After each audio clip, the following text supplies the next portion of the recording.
कतरी शहजादा शेख तमीम बिन हम्माद अस्तानी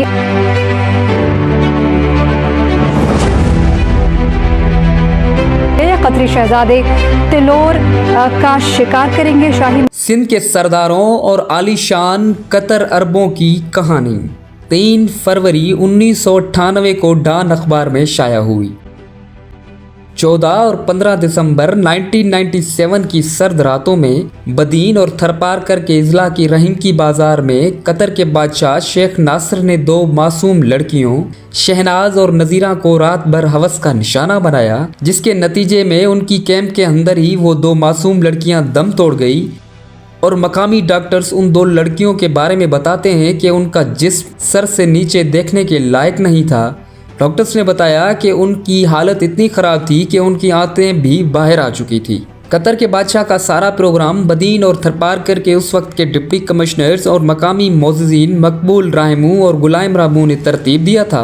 पाकिस्तान के बड़े अखबारात ने खबर शाया की। HRCP और मकामी NGOs ने बहुत शोर मचाया, लेकिन फिर अचानक सिंध के बेरहम हुक्मरानों के जरिए कतरी बादशाह ने सबको खरीद करके खामोश करवा दिया। आज तकरीबन 27-28 साल हो चुके हैं, लेकिन कतरी बादशाह अब तक मासूम सिंधी बच्चियों मसमात शहनाज और मसमात नजीरा को हवस का निशाना बनाने के बाद एक खेमे में कत्ल करने से बाज नहीं आ सके। सिंध की मासूम बच्चियों का कत्ल आज इंसाफ मांगता है, मगर अफसोस कोई इंसाफ देना नहीं चाहता।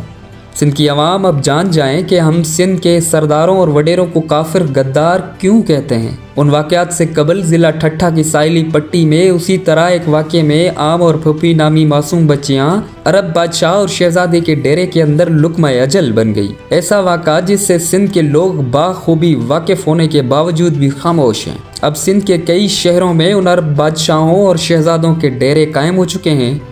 यकीनन कोई न कोई शहनाज, नज़ीरा, आमी और फुफी दोबारा उनके जुल्म का निशाना बनेगी। अब सिंध के कई शहरों में उन अरब बादशाहों और शहजादों के डेरे कायम हो चुके हैं। यकीनन कोई न कोई शहनाज, नज़ीरा, आमी और फुफी दोबारा उनके जुल्म का निशाना बनेंगे और हम तमाशा देखते रहेंगे। ऐसी स्टोरीज़ देखने के लिए विज़िट करते रहें हमारा YouTube channel stories with Usman. शुक्रिया।